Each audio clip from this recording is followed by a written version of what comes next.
السلام عليكم ورحمة الله وبركاته. الحمد لله رب العالمين والصلاة والسلام على سيدنا محمد وعلى آله وصحبه أجمعين. وما توفيقي إلا بالله، لا حول ولا قوة إلا بالله العلي العظيم.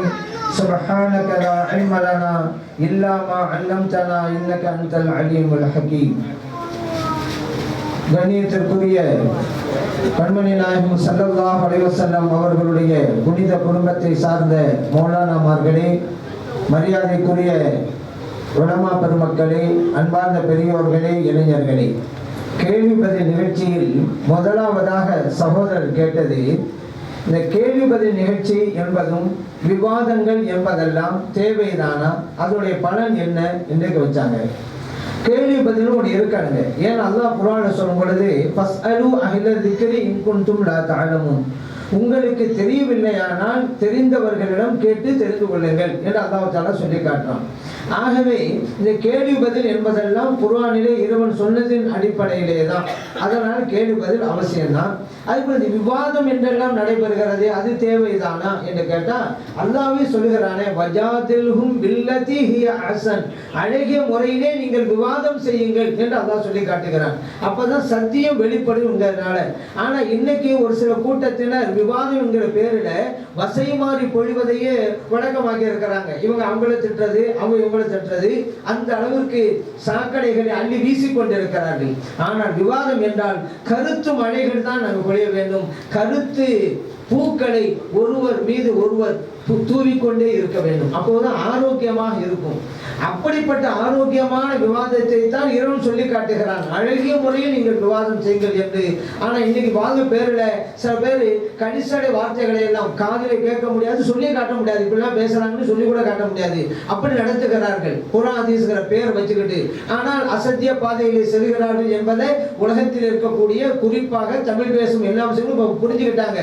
இவங்க நபி மொழியும் வாங்க, குர்ஆன் வசனம் வாங்க, இஸ்லாத்துக்கு இவங்களுக்கு சம்பந்தமே இல்லை. அதே போல இனிய மார்க்கம் இஸ்லாம் என்று நடத்துவாங்க, ஆனா இஸ்லாத்துக்கு இவங்களுக்கு சம்பந்தமே கிடையாது என்று தமிழ் பேசும் முஸ்லிம்கள் அத்தனை பேர் இன்னைக்கு உணர்ந்து விட்டார்கள். அது ஒரு விஷயம்.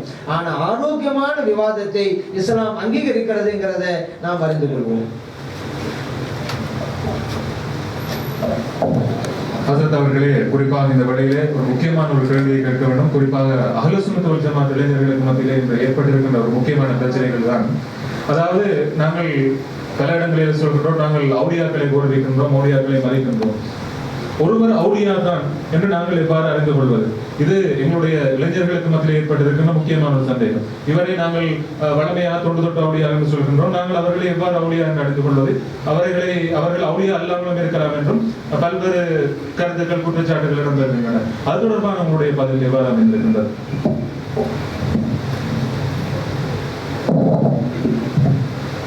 இறை நேசர்களுடைய தோழமை, நட்பு வேண்டும், அவங்களுடைய சபகாசத்துல தான் வாழணும் என்றெல்லாம் நம்ம முடிவில் இருக்கிறோம். ஆனா இந்த உலகத்துல ஒரு இறை நேசர் தான் என்பதை எப்படி புரிஞ்சுக்கிறது? அதுக்கு என்ன அடையாளம், என்ன அப்படி புரிந்து கொள்ள முடியுமா? ஏன்னா ஒரு நல்லவர் அப்படிங்கிறது உள்ளம் சம்பந்தப்பட்டதாச்சே. அவர் உள்ளத்தில் இருக்கிறது எதுங்க நம்மளால கண்டுபிடிக்க முடியாது. மறுமையில தான் நல்லவரா கெட்டவராங்கிறதெல்லாம் தெரியும்.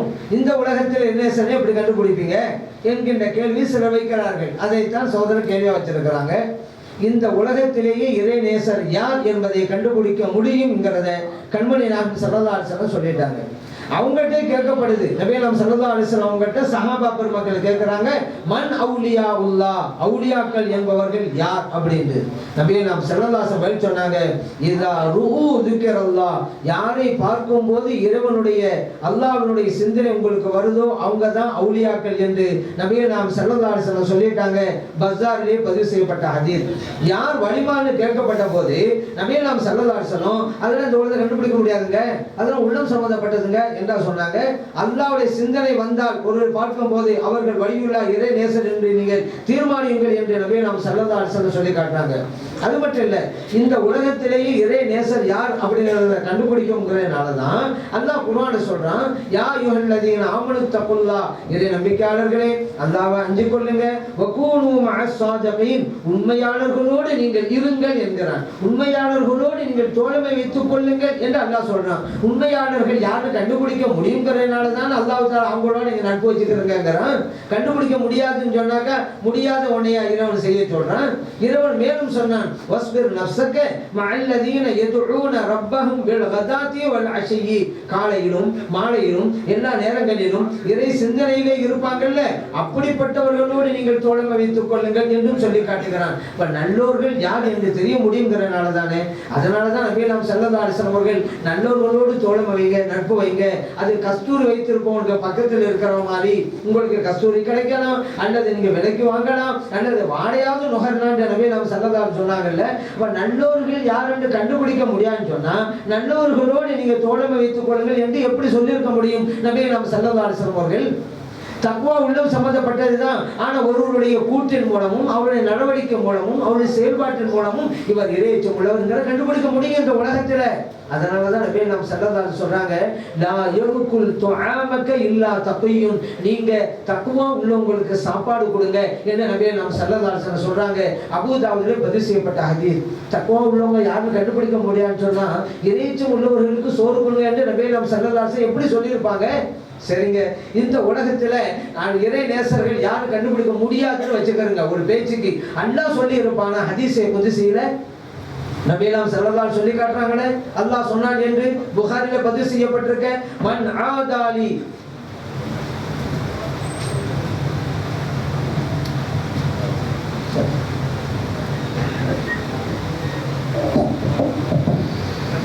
اللهم صل وسلم وبارك على سيدنا محمد النبي الأمي الحبيب العلي القدر العظيم الجاه وعلى آله وصحبه عدد ما في علم الله صلاة دائمة بدوام ملك الله. الله أكبر الله أكبر الله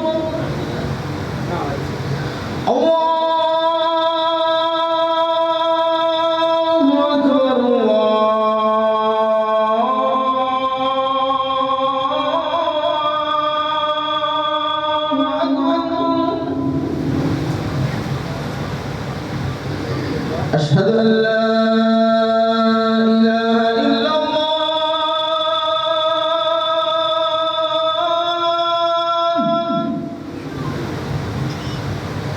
أشهد أن لا إله إلا الله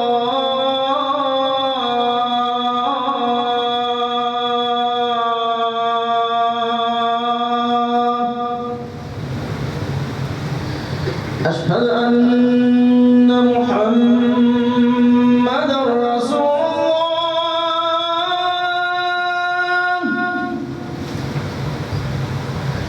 أشهد أن محمدًا رسول الله.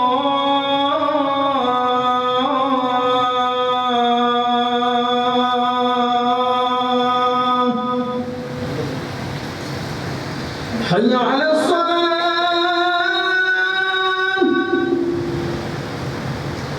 حي على الصلاة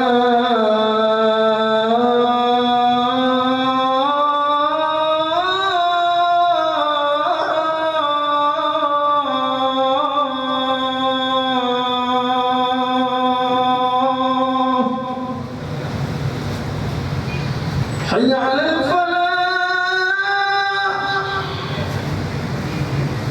حي على الفلاح.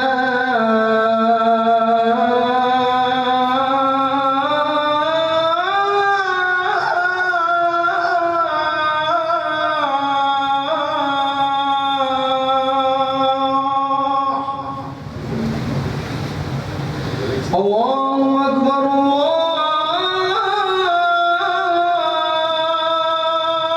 الله أكبر لا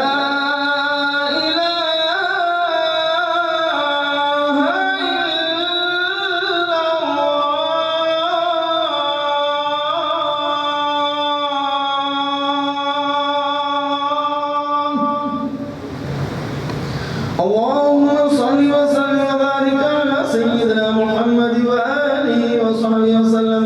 اللهم رب هذه الدعوة التامة والصلاة القائمة آت سيدنا محمدا الوسيلة والفضيلة والدرجة الرفيعة العالية الشريفة وبعثه مقاما محمودا الذي وعدته وارزقنا شفاعته وأوردنا حوله يوم القيامة إنك لا تخلف الميعاد. وصلى الله وسلم على سيدنا محمد وآله وصحبه وسلم والحمد لله رب العالمين.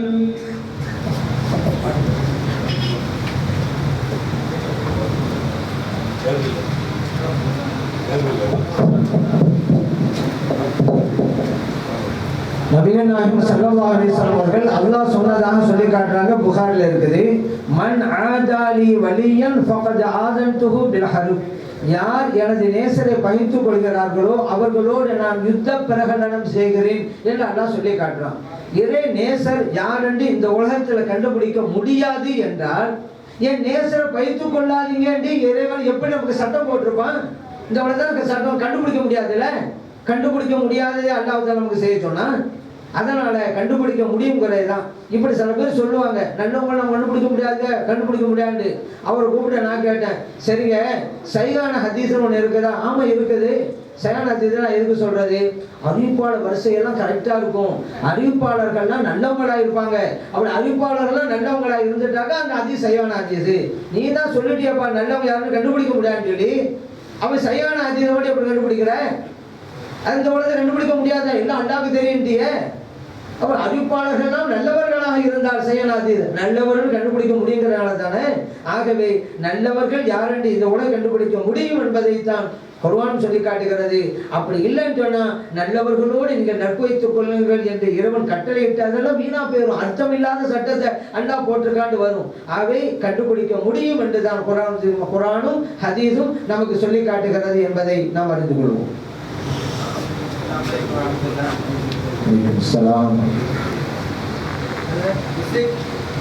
இசைக்கருவிகளை கொண்டு இசைக்கப்படுகின்ற இஸ்லாமிய கீதங்களை கேட்கலாமா?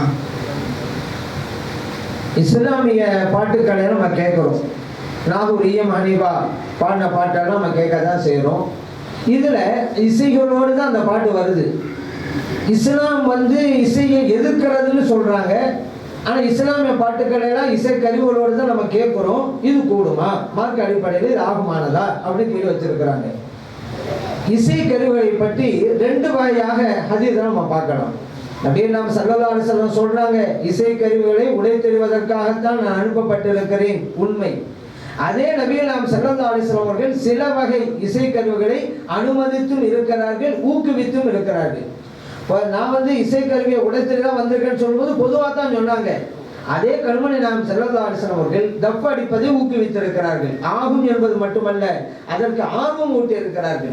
நபிகள் ஸல்லல்லாஹு அலைஹி வஸல்லம் அவர்கள் இருக்கிற சபையில திருமணம் நிகழும் போது சிறுமிகள் எல்லாம் பாட்டு பாடி தப்படித்து சஹாபா பெருமக்களை போன்று படித்தார்கள். புகாரிலே பதிவு செய்யப்பட்டிருக்கு. அதேபோல நபிகள் ஸல்லல்லாஹு அலைஹி வஸல்லம் அவர்கள் மதீனத்து வீதியில போகின்ற போது சிறுமிகள் தப்படித்து நபிகள் ஸல்லல்லாஹு அலைஹி வஸல்லம் அவர்களை புகழ்கிறார்கள். இப்னு மாஜால பதிவு செய்யப்பட்டிருக்கு. மேலும் திருமணத்தின் போது நீங்க அலினுன் நிகா, திருமணத்தை நீங்கள் பகிரங்கப்படுத்துங்கள், வலுருபு அலைஹி பித்துஃபு, தப்படியுங்கள் அந்த திருமண நிகழ்விலே என்று நபிகள் ஸல்லல்லாஹு அலைஹி வஸல்லம் சொன்னாங்க. திருமதியிலே பதிவு செய்யப்பட்டிருக்கு.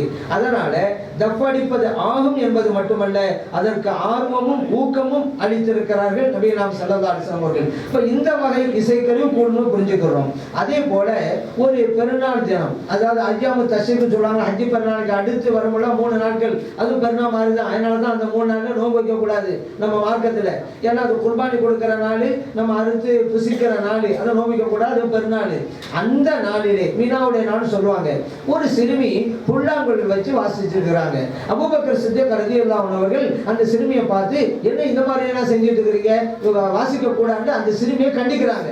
நபிகள் ஸல்லல்லாஹு அலைஹி சொன்னாங்க, தஅஹா யா அபூபக்கர், அபூபக்கர் அவர்களை அந்த சிறுமியை விடுங்கள், அந்த சிறுமி வாசிக்கட்டும் அப்படிங்கிறாங்க. பிறகு காரணத்தை சொன்னாங்க, ஒவ்வொரு சமூகத்திற்கும் ஒரு பெருநாள் உண்டு, இன்றைக்கு நமக்கு பெருநாள், ஆகவே இந்த சிறுமி வாசிக்கட்டும் என்றார்கள் நபிகள் நாயகம் ஸல்லல்லாஹு அலைஹி வஸல்லம் அவர்கள்.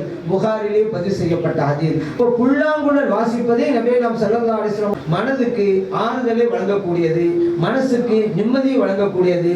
இந்த வகையான இசைகளை நபிகள் ஸல்லல்லாஹு அலைஹி வஸல்லம் அவர்கள் அனுமதித்திருக்கிறார்கள். அதே நேரத்தில் மனதை சீரழிக்கக்கூடியது, காம உணர்வை தூண்டக்கூடியது, இப்படிப்பட்ட மேற்கத்திய இசைகள், சினிமா இசைகளை எல்லாம் நபிகள் ஸல்லல்லாஹு அலைஹி வஸல்லம் அவர்கள் தடுத்திருக்கிறார் என்று இருவகையாக பிரிக்க வேண்டும். ஒட்டுமொத்தமா கூடான்னு வச்சுக்கிறோங்க, சிக்கலா பேர் ஆகுமான அதிசயம் மறுக்கிற அவல நிலை ஏற்பட்டுவிடும், ஈமானுக்கு பாதிப்பு ஏற்பட்டுவிடும். இப்ப ரெண்டு வகை நம்ம பிரிச்சுட்டோம்ல. இப்ப நான் ஒரு ஈயானிப்பா படிக்கிறாருன்னு சொன்னா அதன் மூலம் இப்ப ஸல்லல்லாஹு அலைஹி வஸல்லம் அவங்க சம்பந்தமா ஒரு படிக்கிறார் வைங்களேன், அந்த பாட்டை கேட்பதற்கு முன்னால நபிகள் ஸல்லல்லாஹு அலைஹி வஸல்லம் அவங்க விஷயத்துல நம்ம உள்ளத்துல ஒரு மஹப்பத் இருந்திருக்கும் அல்லவா, அதை கேட்டதற்கு பிறகு சில பெர்சன்டேஜ் அப்படியே உயர்ந்து நிற்கும். அப்ப இந்த பாட்டு நமக்கு நல்லதைத்தான் தந்திருக்கிறது, நல்ல பலனைத்தான் தந்திருக்கிறது. மனதுக்கு ஒரு ஆறுதல், ஸல்லல்லாஹு அலைஹி வஸல்லம் சிறப்புகளை கேட்க கேட்க உள்ளத்துக்கு ஆறுதல் கிடைக்கிறது, சந்தோஷம் கிடைக்கிறது, மகிழ்ச்சி அடைக்கிறது, மஹப்பத்தும் அதிகரிக்கிறது. இங்க நல்லதுதான் விளைகிறது, நல்லது விளைகின்றது தான் ஸல்லல்லாஹு அலைஹி வஸல்லம் அவர்களும் அனுமதிச்சிருக்கிறாங்க.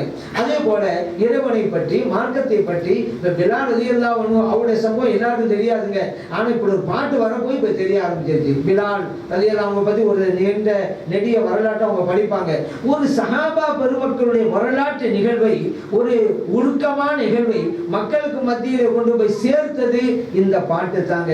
ஆகவே நல்லது விளைகின்ற போது அதை வரவேற்கலாம். இன்னொரு விஷயம் இருக்கு, இஎம் ஹனீஃபா அவர்களுடைய பாட்டை கேட்டு 30க்கும் மேற்பட்டவர்கள் இஸ்லாத்திலே வந்திருக்கிறார்கள்.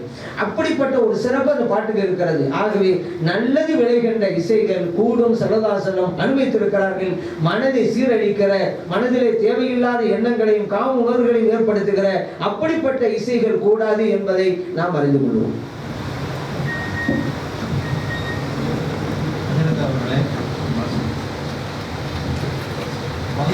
வஹ்தத்துல் வஜூத் என ஒன்று இருப்பதாக கூறுகிறார்கள். இஸ்லாத்தில் அப்படி ஒன்று இருக்கின்றதா?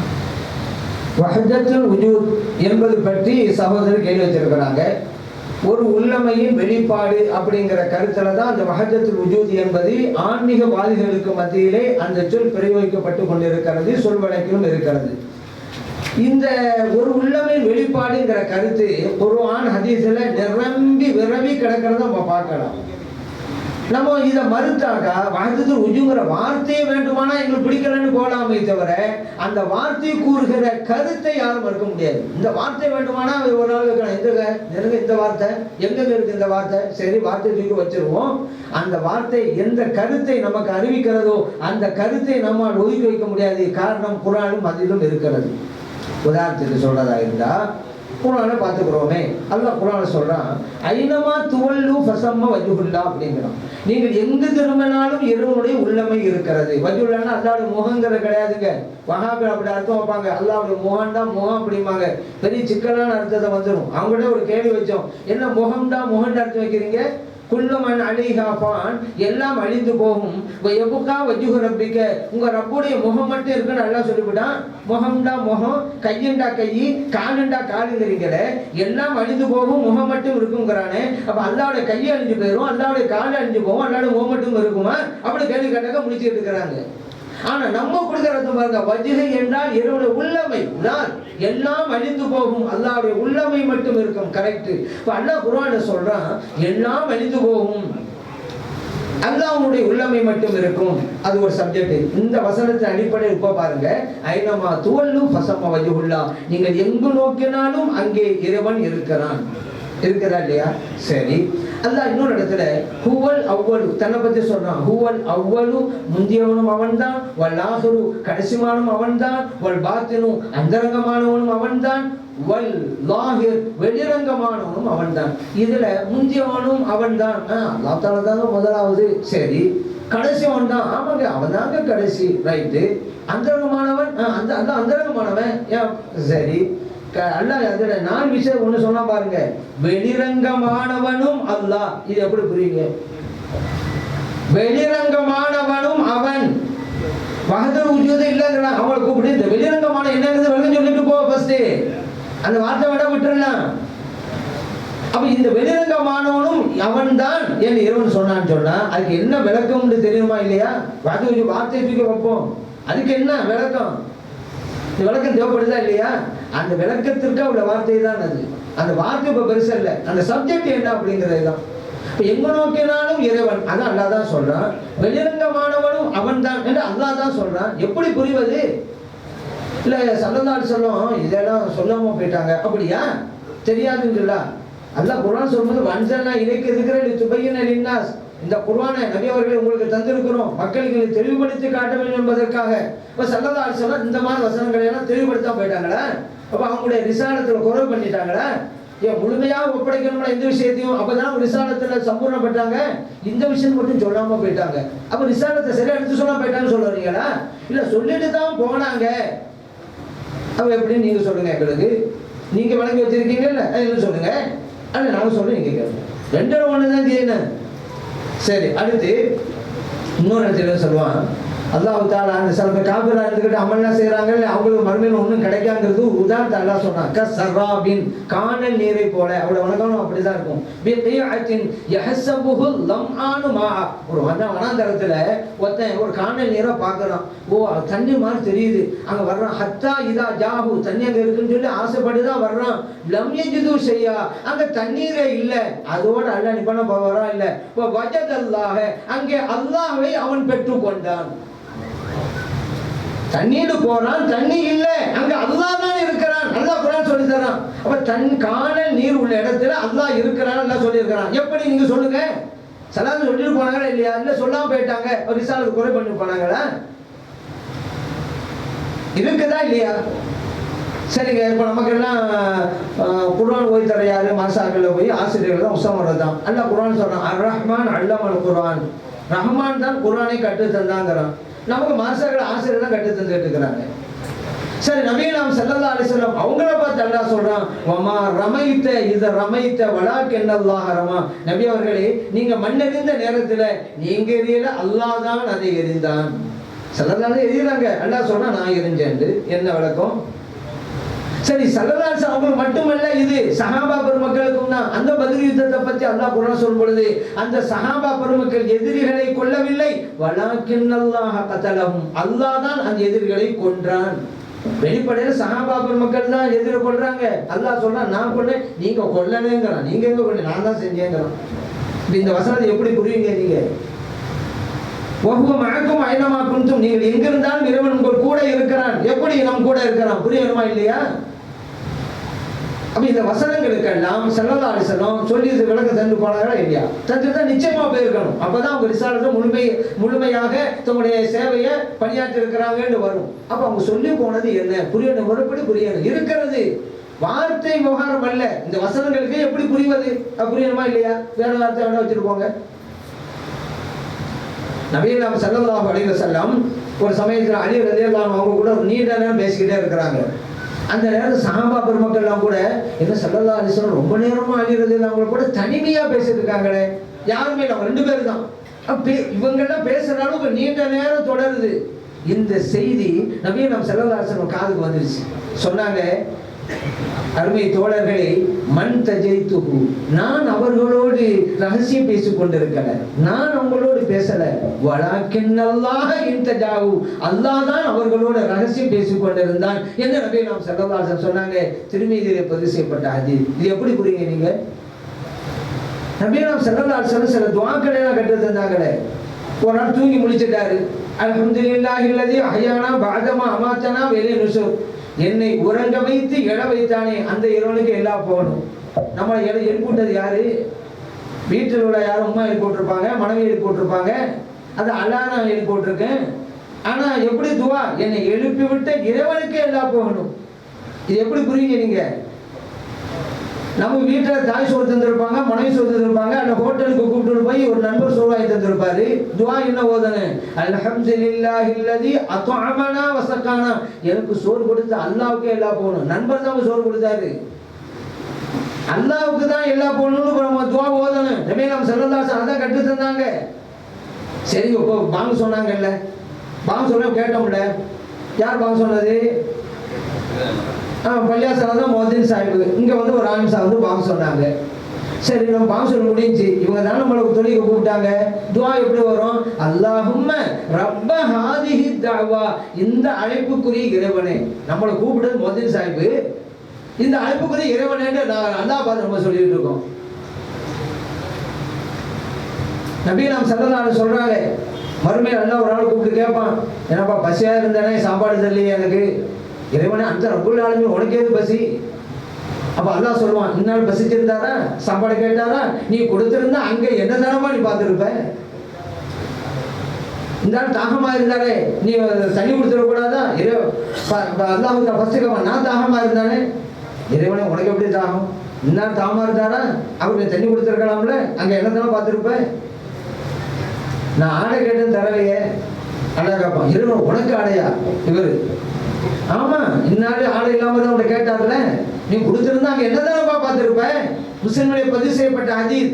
எப்படி புரியுங்க இதை? நீங்க இருக்குதா இல்லையா ஹதீஸ்ல?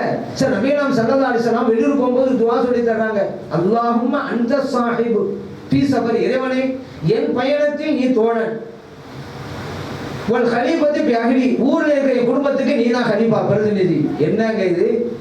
நம்ம கூட கமல் பாஜா வந்துட்டு இருப்பாரு, அதான் என்ன சொல்றோம், நீ தான் தோழங்கிறோம். வந்துகிட்டு இருக்கிறது கமல் பாஜா நம்ம கூட. அங்க நம்ம குடும்பத்திற்கு யாரோ பொறுப்பு சாட்டு வந்திருப்போம், குடும்பத்தை பார்த்துக்கிறேங்க, அண்ணாட சொல்றோம், நீ தான் பிரதிநிதி சொல்றோம். இது முஸ்லிம்களை பதிவு செய்யப்பட்ட ஹதீஸ். இது எப்படி புரியுங்க? இன்னும் சொன்னா, நீங்க காலத்தை திட்டாதீர்கள், இன்னமா அனத்தஹர், காலமே நான் தான் என்கிறான் இறைவன். புகாரிலே பதிவு செய்யப்பட்ட ஹதீஸ். காலமே இறைவன். எப்படி புரியுங்க நீங்க? இப்படி ஒன்று இருக்கிறது, குர்ஆனும் ஹதீஸ் சொல்லி காட்டுது. அதன் அடிப்படையிலே தான் இப்ப இதெல்லாம் இல்லைன்னு சொன்னா, இப்ப குர்ஆன் வசனம் வந்ததும் ஹதீஸ் வந்து என்ன ஆனது? நபியலாம் ஸல்லல்லாஹு அலைஹி வஸல்லம் இதை கட்டுத்தனாம போயிட்டாங்களா? அப்படி இல்லை, கட்டுத்தனத்தான போனாங்க. அதனால் குர்ஆனையும் ஹதீஸையும் புரிவது கடமை.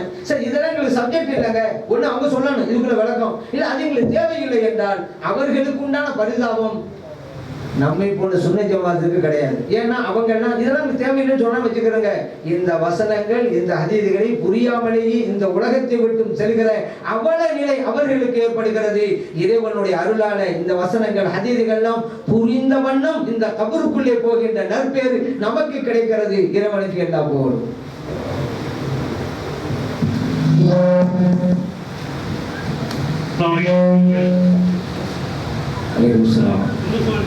அடிப்படை அக்கீதாவை கொண்ட பள்ளிவாசல எல்லா ஊர்லையும் இருக்கு.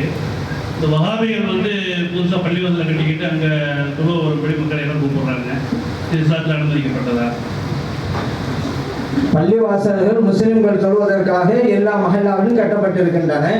ஆனா இன்னைக்கு சில பேர் புதிய கூட்டத்தினர் வந்து தங்களுக்குன்னு ஒரு தனி போட்டி பள்ளிவாசலை கட்டி போடுறாங்களே, இது இஸ்லாத்திலே இருக்கிறதா என்று கேட்டுக்கிறாங்க. இஸ்லாத்திலே இப்படிப்பட்ட பள்ளிவாசல்கள் கூடாது என்று தெளிவாக சொல்லப்பட்டிருக்கு. அல்லாஹ் குர்ஆனிலே சொல்லி காட்டுறான். ஏன்னா இந்த வேலையை நபியலாம் ஸல்லல்லாஹு அலைஹி வஸல்லம் அவருடைய காலத்திலேயே முனாஃபிகீன்கள் செஞ்சாங்க. அவங்க ஒரு போட்டு பள்ளிவாசலை கட்டினாங்க. இன்னைக்கு சில பேர் போட்டு பள்ளியாசை கட்டிவிட்டு நாங்க நல்லதான் நாங்க செய்யறோம், சமூகத்துக்கு நல்லது செய்யறோம் அப்படிங்கிறாங்கல்ல. இந்த கருத்தை தான் அன்னைக்கு முனாஃபிகீன்களும் பள்ளியாசை கட்டி சொன்னாங்க. சும்மா சொல்லல, வலையஹ்லிஃபுன்ன இன் அரதனா இல்ல ஹுஸ்னா, சத்தியம் விட்டு சொன்னாங்க. அல்லாஹ் சத்தியமா சொல்றோம், நல்லதுக்காக தான் அப்படி போட்டு பள்ளியாசை கட்டினாங்க. என்னங்க நல்லது? வயசானவங்க இருப்பாங்கல்ல, அங்க போக முடியாதுல்ல, அதுக்காக தான் இந்த பள்ளி. அவங்களும் தொழுதுக்குருவாங்க. மழை நேரம் வெயில் நேரமெல்லாம் அங்க போற கஷ்டம் தானே, பக்கத்துல இருந்து தொழுதுக்குருவாங்கல்ல. அதனாலதான் சத்தியம் விட்டு சொன்னாங்க. அல்லாஹ் வசனத்தை இறக்கி வச்சான், வல்லதீன தகது மஸ்ஜிதன் லிராரன். அதுக்கு மஸ்ஜித் லிரார் என்று அல்லாஹ் பேர் வச்சான். இடரளிக்கும் பள்ளிவாசல், முஸ்லிம் சமூகத்திற்கு இடைஞ்சலை கொடுக்கிற பள்ளிவாசல் என்று அல்லாஹ் தஆலா பேரிட்டான் அந்த போட்டி பள்ளிவாசலுக்கு. ஏன் அவங்க அந்த மாதிரி செய்யறாங்க? தஃப்ரீகம் பைனல் மூமினீன், மூமின்களுக்கு மத்தியிலே பிரிவினை ஏற்படுத்துவதற்காக தான் அதை செய்யறாங்க.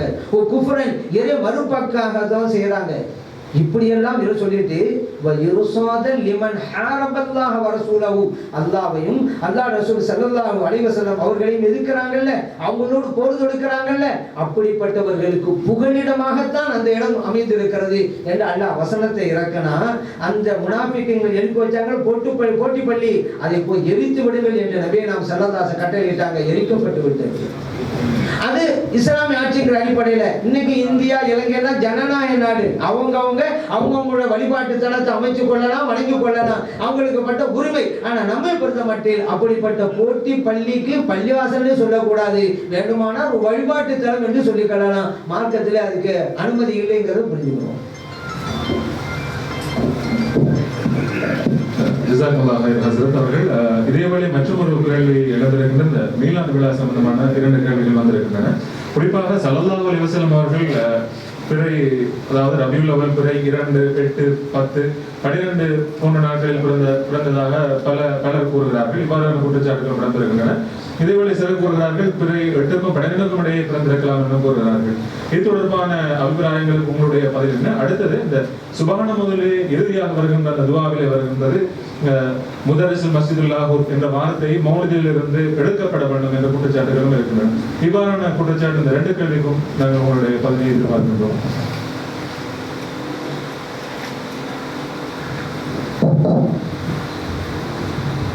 சகோதரர் முதலாவதாக கேட்டது, நபிகள் நாம் ஸல்லல்லாஹு அலைஹி வஸல்லம் அவங்க பிறந்தாங்க அப்படின்ட்டு ரபியுல் அவ்வல் பிறை 12 சொல்லி நம்மளாம் விழாவை நடத்திடுவோம், கொண்டாடுறோம், சந்தோஷமாக இருக்கிறோம், பெருநாளாக கருதி அதை சந்தோஷமாகவும் புனிதமாகவும் நாம் கொண்டாடி கொண்டிருக்கிறோம்.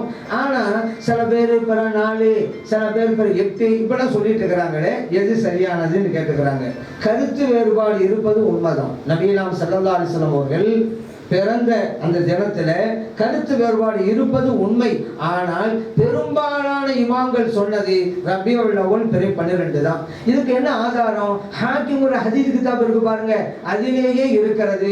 நபிகள் நாம் ஸல்லல்லாஹு அலைஹி வஸல்லம் அவர்கள் ரபியுல் அவ்வல் பிறை 12 பிறந்தார்கள் என்று ஹதீஸ் கிதாப் தான் ஹாக்கிம்ங்கிறது அதிலே இருக்கிறது. அதுபோல சீரத்துல் நபவியா அப்படின்னு இமாம் இப்னு கஸீர் உண்டான கிதாபு அதிலேயும் இருக்கிறது. நபிகள் நாயகம் ஸல்லல்லாஹு அலைஹி வஸல்லம் அவர்கள் ரபியுல் அவ்வல் பிறை 12 பிறந்தார்கள். இந்த கருத்தை ஜாபிர் ரலியல்லாஹு அன்ஹு அறிவிக்கிறாங்க, இப்னு அப்பாஸ் ரலியல்லாஹு அன்ஹு அறிவிக்கிறாங்க. அதன் அடிப்படையில் பெரும்பாலான இமாம்கள் சஹாபா பெருமக்கள் அறிவித்ததின் அடிப்படையிலே தான் 12 நாம் தேர்ந்தெடுத்து நடத்திட்டு இருக்கிறோம். இன்னொன்னையும் தெரிஞ்சு கொள்ளுங்க, இதுதான் புரியணும். இந்தியா இலங்கையா இருந்தா இவங்க வசதிக்கு 12 வச்சுக்கிட்டாங்கலாம். உலகத்தில் இருக்கிற எல்லா முஸ்லிம்களும் ரபியுல் அவ்வல் பிறை 12 தான் ஸல்லல்லாஹு அலைஹி வஸல்லம் பிறந்த நாள் இன்னைக்கு கொண்டாடிட்டு இருக்கிறாங்க. அபுதாபி இருக்குதுல, அது இந்தியாவா எங்கே இல்லை, எல்லாம் அரபிய நாடு தானே. ரபியுல் அவ்வல் பிறை 12 தான் அரசாங்கமே லீவ் கொடுக்குது. நம்மளா போய் சொல்லிட்டு வந்தோம் ரபியுல் 12 லீவ் கொடுங்கன்னு அரசாங்கமே செஞ்சுட்டு இருக்கு. இப்போ இதை என்ன புரியுது? நம்ம மட்டும் இல்லை, அது இந்தோனேஷியா எடுங்க, ஈஜிப்ட் எடுங்க, சிரியா நாட்டை எடுங்க, யமன் எடுங்க, ஒமான் எடுங்க, மலேசியா எடுங்க, எல்லா நாடுகளிலும். ஏன்னா அப்படித்தான் கருத்து இருக்குது. அதிகமான இவங்க அப்படிதான் சொல்லி தந்திருக்காங்க. அதன் அடிப்படையில தான் நம்ம அப்படி பண்ணிக்கிட்டு இருக்கிறோம். அடுத்ததாக அந்த மௌலிதுல ஒரு துஆ வருது, முதர்ரிஸ் மஸ்ஜிதில் லாகூத். லாகூத்ங்கிற பள்ளி வாசலில் ஆசிரியராக இருந்தவர்கள் கண்மணி நாயகம் ஸல்லல்லாஹு அலைஹி வஸல்லம் அவர்கள்.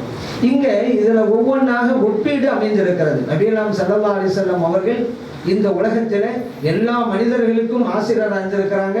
அல்லாஹ் தந்த ஞானத்தை போதித்தவர்கள். அதுதான் அந்த இலக்கிய ஊமையோடு அங்கு சொல்லி தரப்பட்டிருக்கு. லாகூத் என்ற பள்ளி வாசலில், லாகூத் அப்படிங்கிறது இலாஹியத்தானது, இறைவன். மஸ்ஜித்ங்கிறது இல்லம், இறைவனுடைய இல்லம். அப்ப அல்லாஹ்வுடைய இல்லத்தில் ஆசிரியராக இருந்தவர்கள் என்பதுதான் அதுக்கு அர்த்தம். நபிகள் நாயகம் ஸல்லல்லாஹு அலைஹி வஸல்லம் எல்லாருக்கும் கல்வி கொடுக்க வந்தவங்க தானே. ஏன் அவங்களே சொல்லிட்டாங்களே, இன்னமா அனல் காசிம் வல்லாஹு யுஅதி, அல்லாஹ் தருகிறான், நான் பங்கீடு செய்கிறேன். இந்த ஹதீஸ் புகாரில பதிவு செய்யப்பட்டிருக்கு. பாபுல் இல்ம், கல்வியுடைய பாடத்தில் தான் இந்த ஹதீஸ் வருகிறது.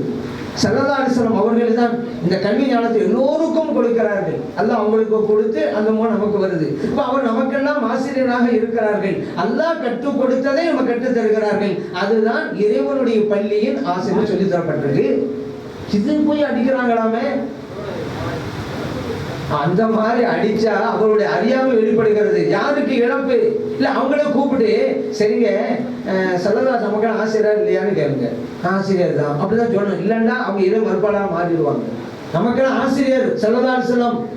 அல்லாஹ் சொல்றான், ரசூலம் மின்ஹும் யத்லு அலைஹிம் ஆயாத்திஹி, நான் ஒரு ரசூல் அனுப்பி வச்சிருக்கிறேன், என்னுடைய வசனங்களை எல்லாம் அவங்க ஓதி காமிப்பாங்க.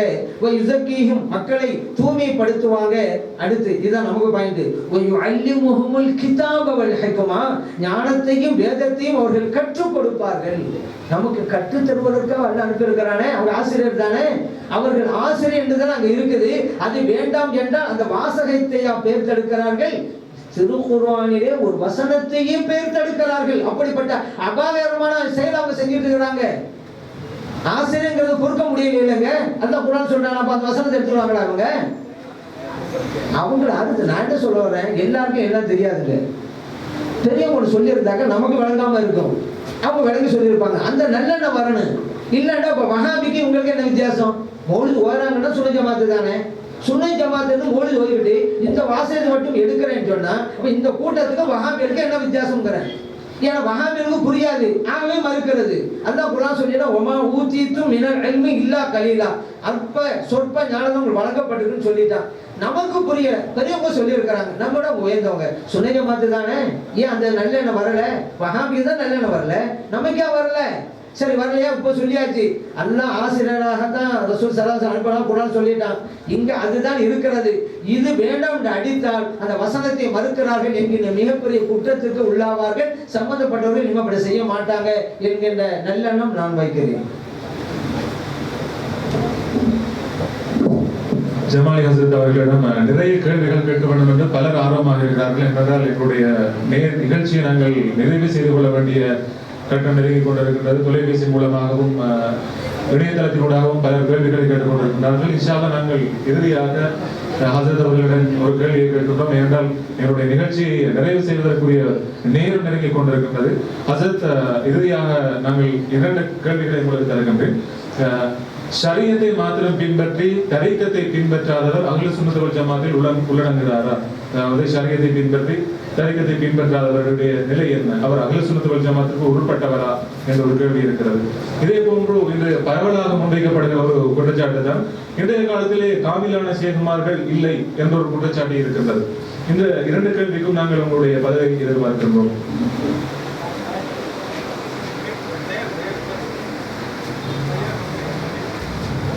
சகோதரருடைய முதலாவது கேள்வி, ஒருவர் ஷரியத்தை பின்பற்றாரு, தரீக்கத்து வேண்டாம் அப்படிங்கிறாரு, அல்ல பின்பற்றது இல்லை, இப்ப இவர் சுன்ன ஜமாத்து தானா என்று கேட்டுக்கிறாங்க. ஒருவர் ஷரியத்தில் இருக்கிறாரு, தரீக்கத்தை ஆதரிக்கிறாரு, அப்படி ஒன்று இருக்குதுண்டு, ஆனா இவர் ஈடுபடாம இருக்கிறாரு, அப்ப அவர் சுன்ன ஜமாத்து தான். ஏன் நம்புறாரு, அந்த தரீக்கத்துடைய பலனை இழந்து நிற்கிறார். ஏன் அது ஈடுபடாதனால. தரீக்கத்துடைய ஒண்ணு கிடையாது அப்படின்னு அவர் மறுத்தா அவர் சுன்ன ஜமாத்துல இல்லைங்க. இன்னும் சொல்ல போனா இஸ்லாத்தினுடைய அடிப்படை விஷயத்தை விட்டுமே வெளியேறி நிற்கிறாரு. ஏன்னா தரீக்கத்துங்கிறது ஏதோ ஒண்ணு புகுத்தி இருக்கிறாங்க, அது சில பேருக்கு தான் நினைக்கிறாங்க. தரீக்கத்துல என்னன்னு புரிஞ்சுட்டா இப்படிப்பட்ட ஒரு அறியாமை மக்களை விட்டும் போயிருங்க. ஏன்னா அவங்க புரிய, அதுதான் ஒண்ணு. நான் என்ன சொல்றேன், தரீக்கத்துங்கிற வார்த்தையை ஒரு இடத்துல வச்சுக்கிறேங்க. தரீக்கத்து என்ன சொல்லுதோ அது இஸ்லாத்தில் இருக்கா இல்லையா? தரீக்கத்து எதுவும் நடக்கணும்னு சில விஷயங்கள் வலியுறுத்துதோ அது குர்ஆன் சரி இருக்கா இல்லையா? தரீக்கத்து வார்த்தை வேண்டாம், எடுத்து கூட வேற வார்த்தை வச்சுக்கிறங்க, இப்ப யார் வானங்கிறது? அல்லாஹ் தஆலா குர்ஆன்ல அர்-ரஹ்மான் ஃபஸ்அல் பிஹி கபீரா, ரஹ்மானை பற்றி தெரிந்தவர்களிடம் கேட்டு தெரிந்து கொள்ளுங்கள், அல்லாஹ்வுடைய ஞானத்தை பெறணும் என்று இந்த வசனம் சொல்லி காட்டுது. தரீக்கத்துங்கிற நிலையில தான் அல்லாஹ்வுடைய ஞானத்தை நம்ம பெறுறோம். தரீக்கத்து வார்த்தை வேண்டாம் எடுத்துக்கிறங்க, அல்லாஹ்வை பற்றி தெரியணுமா இல்லையா? தெரியணும் தானே, அதுக்கு நாம பேர் கொடுத்துருக்கிறோம், நீங்க வேற பேர் வச்சுக்கிறங்க. அப்ப தரீக்கத்தை வேணாம்னு சொன்னா அல்லாஹ் பற்றி தெரிய வேண்டிய இல்லைன்னு சொல்ல வரீங்கன்னு அர்த்தம். ஆனா அல்லாஹ் என்னை பத்தி தெரிஞ்சு கொள்ளணும்னு கட்டளை போடுறோம். அதே போல பாருங்க, கத் அஃப்லஹ மன் ஸக்காஹா வ கத் ஹாப மன் தஸ்ஸாஹா, உள்ளத்தை தூய்மைப்படுத்தியவர் வெற்றி அடைஞ்சிட்டாரு, உள்ளத்தை மாசுபடுத்தியவர் தோல்வி கண்டாரு. ஒரு மனிதனுடைய தோல்வி வெற்றியை நிர்ணயிப்பதே உள்ளம் தான். உள்ளத்தை ஒரு தூய்மைப்படுத்தணும் அப்படிங்கறத அந்த வசனம். இன்னும் சொல்ல போனா ரசூல் அனுப்பி வச்சதே நான் ஏற்கனவே சொன்ன மாதிரி வயுஸக்கிஹிம், மக்களுடைய உள்ளங்களை தூய்மைப்படுத்த தான் அனுப்பி வச்சா அல்லாஹ் சொல்றான். இப்ப தரீக்கத்து என்ன சொல்லுது? உங்களுடைய உள்ளத்தை தூய்மைப்படுத்து, நான் எங்க கர்வத்தை ஆணவத்தை எல்லாம் விட்டு அளிப்பா என்று தரீக்கத்துல சொல்றாங்க. இந்த அவங்களாம புதுசா உருவாக்கல, குர்ஆன் ஹதீஸ் என்ன சொல்லுதோ அதைத்தான் தரீக்க பேர்ல உங்களுக்கு சொல்லி தரப்படுது. தரீக்கத்து வார்த்தை வேணுமானா உங்களுக்கு அலர்ஜியா இருக்கலாம், அதை விட்டுருங்க. இந்த குர்ஆன் ஹதீஸ் செய்ய வேண்டியதை செய்யணுமா இல்லையா? அப்ப இது வேண்டாம்னு சொன்னா இந்த வசனம் இந்த ஹதீஸ் எல்லாம் மறுக்கிற சூழ்நிலை தானே வரும். சரி, நபி நாம் ஸல்லல்லாஹு அலைஹி வஸல்லம் சொன்னாங்க, அல் இஹ்சான், இஹ்சான் என்ன தெரியுமா? அன் தஅபுதல்லாஹ கன்னக தராஹு, அல்லாஹ்வை பார்க்கிற மாதிரி நீங்க வணங்குங்க. வ இல்லம் தகுன் தராஹு ஃபஇன்னஹு யராக, நீங்க அல்லாஹ்வை பார்க்காவிட்டாலும் அல்லாஹ்வை பார்த்துட்டு தான் இருக்கிறான், அந்த உணர்வை பெற்றாவது வணங்குங்க. நபி நாம் ஸல்லல்லாஹு அலைஹி வஸல்லம் சொல்லிட்டாங்க, புகாரில பதிவு செய்யப்பட்டிருக்கு. நம்மளுடைய வணக்கம் எப்படிங்க இருக்கானே? ஸல்லல்லாஹு சொல்றாங்க, அல்லாஹ்வை பார்ப்பது போல வணங்குங்கள் அப்படி சொல்லிட்டாங்களா இல்லையா? அந்த நேம் வேணுமா இல்லையா? வேணும் தாங்க. அந்த வேணுக்கு எங்க போய் படிப்பீங்க? சொல்லிக் கொடுக்குறது ஆசிரியர் வேணும்ல, அந்த ஆசிரியருக்கு தான் ஷேகுன்னு பேர் கொடுக்கணும். தமிழ்ல ஞான குரு. இதை கற்றுக்கொள்ளணுமா இல்லையா? கற்றுக்கொள்ளணும். எங்க போய் கற்றுக்கொள்வீங்க? யாராவது ஒருவங்கள்ட்ட தான் போய் கற்றுக்கொள்ளணும். அவங்களுக்கு தான் நம்ம ஷேகு பேர் எடுக்கிறோம். மாணவரா போய் சேரவங்க முறியுதுங்கிறோம். நான் மாணவரா சேர்த்து கொண்டேங்கிற ஒப்பந்தத்துக்கு பையத்துல பேர் கொடுக்கிறோம். இந்த செயல்பாடு வேண்டும் என்று கூடாது சொல்லுதா இல்லையா? தரீக்கத்துக்கு வார்த்தை வேணுமானா எடுத்துருங்க. நீங்க அல்லாஹ் பார்ப்போம்னு வணங்கணுமா இல்லையா? உங்க உள்ளத்தை தூய்மைப்படுத்தணுமா இல்லையா? ரஹ்மானை பற்றி தெரியணுமா இல்லையா? எல்லாம் ஆமாங்க. அதுக்கு தான் இந்த தரீக்கத்தின் மூலமாக உங்களுக்கு வகுப்புகள் பாடங்கள் நடத்தப்படுது. தரீக்கத்தை வேண்டாண்டா இந்த ஆயத்து இந்த அதிகெல்லாம் மறுக்கிறாங்க அப்படின்னு வந்துடும். அதனால தரீக்கத்துங்க வேணும், வார்த்தை வேணும், எது வேணும் வச்சுக்கலாம், வேணும். இப்ப அதனால தரீக்கத்தில் ஈடுபடாம இருக்கிறாரு, மறுக்கலை. இப்ப அவர் நம்மவர் தான், பிரச்சனை இல்லை. இந்த தரீக்க பலன் இல்லாம இருக்கிறாரு, அவர் இழப்ப மறுமையில சந்திப்பாரு. அடாடாடா நம்ம சும்மா இருந்தோமே, இப்படி ஒண்ணு இருக்குதே, அதை இழந்து வைக்கிறோமா, அங்க கவலைப்படுவாரு. அங்க கவலைப்பட்டு பிரயோஜனம் கிடையாது, அது ஒரு விஷயம். ஆனால் மறுத்தால் அவர்கள் தரீக்கத்தை மறுக்கல. அல்லாஹ் குர்ஆன்ல சொன்னதையும் நபி நாம் ஸல்லல்லாஹு அலைஹி வஸல்லம் ஹதீஸ் சொன்னதையும் மறுக்கிறாரு. அவர் சொன்ன ஜமாத்தா இருக்க முடியாதுங்கிற புரிஞ்சுக்கிறாங்க. அதே போல காமிலான சேது இல்லைங்கிறாங்களே அப்படின்னு கேட்டாங்க. அப்படிலாம் யார் சொல்றது? அது காமிலான சேது இல்லை. யாருக்கு தெரியுமா இல்லை? அல்லாஹ் யாரை வழிகளுக்கு நினைச்சிட்டானோ அவங்களுக்கு தான் இல்லை. அல்லாஹ் குர்ஆன் சொல்றான், வமை யுதிலில் ஃபலன் தஜிதலஹு வலியன் முர்ஷிதா. அல்லாஹ் குர்ஆன் சொல்றான், அல்லாஹ் யாரை வழிகெடுக்க நினைச்சிட்டானோ அவங்களுக்கு நேர்வழி காட்டுகிற சேது கிடைக்க மாட்டார் அப்படின்ட்டான். அப்ப வழிகெடுக்க நினைச்சவங்களும் கிடையாது. நேர்வழி செல்ல வேண்டும் என்று நினைக்கிற நல்லெண்ணம் கொண்ட எல்லா முஸ்லிம்களுக்கும் நேர்வழி காட்டும் சேது காலமெல்லாம் இருந்து கொண்டே இருப்பார்கள் என்பதுதான் உண்மையாகும். அப்பதானே குர்ஆன் போதிக்க முடியும். அப்படி காம்பினேஷன் இல்லைன்னு வச்சுக்கோங்க, குர்ஆசனம் இந்த ஹதீஸ் இதுக்கெல்லாம் சில வசனங்களுக்கு, ஆன்மீக சம்பந்த வசனங்களுக்கு யார் தெளிவுபடுத்துவார்? அப்படி ஒரு இக்கட்டான நிலை அல்ல அந்த சமூகத்தை உருவாக்குவானா? சொல்லிக் கொடுக்க வச்சுதானே இருப்பான். அதனால இருந்து கொண்டுதான் இருப்பார்ங்கிறதை நாம் தெரிஞ்சுக்கணும்.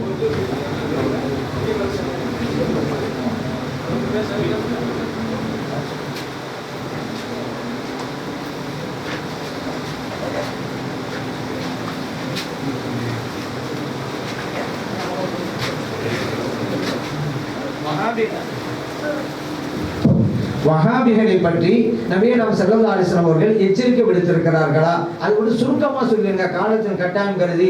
காலத்தின் கட்டாயம் சொன்னா இப்போது நம் சமூகம் சந்திக்கிற விஷயங்கள் அந்த கட்டாயம் கருதுங்கிற ஒண்ணு, இப்போ நீங்க எதிர்பார்க்கிற விஷயம் கட்டாயம் ஒண்ணு. அதனால சுருக்கமா சொல்லிக் கொள்ளுங்க. இப்போ நபியே நாம் ஸல்லல்லாஹு அலைஹி வஸல்லம் அவர்கள் ஒரு தீர்க்கதரிசி. எந்த ஒரு சூழ்நிலையிலும் இந்த சமூகத்தை ஒரு நிர்கதியான நிலையில விட்டு போயிருக்க மாட்டாங்க. தெளிவான ஒரு விஷயத்தை கொடுத்துட்டு தான் போயிருக்கிறாங்க. அப்படி பார்க்கும் பொழுது இவங்களை வஹாபிகளை பத்தி அடையாளம் காட்டாம போயிருப்பாங்களா? அழகா சொன்னாங்க நபி நாம் ஸல்லல்லாஹு அலைஹி வஸல்லம் அவர்கள். பின்னால ஏத்தி ஆகிர் ஜமான், கடைசி காலத்தில் ஒரு கூட்டம் வரும், இளைஞர்களாக இருப்பார்கள். எவ்வளவு பதசாவுல் ஹஸனான், எவ்வளவு அழகான வார்த்தை பாருங்க. இளைஞர்கள் இருப்பார்கள், ஆனால் சுபஹாவுல் அஹ்லாம், மார்க்க ஞானம் இல்லாமல் இருப்பார்கள். இளைஞர்கள் மார்க்க ஞானம் இருக்காது, இப்படிப்பட்டவங்க வருவாங்க. அவங்க வழிகேடர்களை, கல்வியறிவு இல்லாதவர்களை தலைவர்களா நியமிப்பாங்க.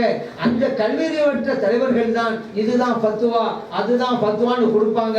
அதன் மூலம் அந்த தலைவர்களாக இருக்கக்கூடியவங்க தாங்களும் வழிகட்டு அவர் நம்பி இருக்கிற இளைஞர்களையும் வழிகெடுத்து விடுவார்கள் என்று நபிகள் நாம் ஸல்லல்லாஹு அலைஹி வஸல்லம் சொல்லியிருக்கிறாங்க.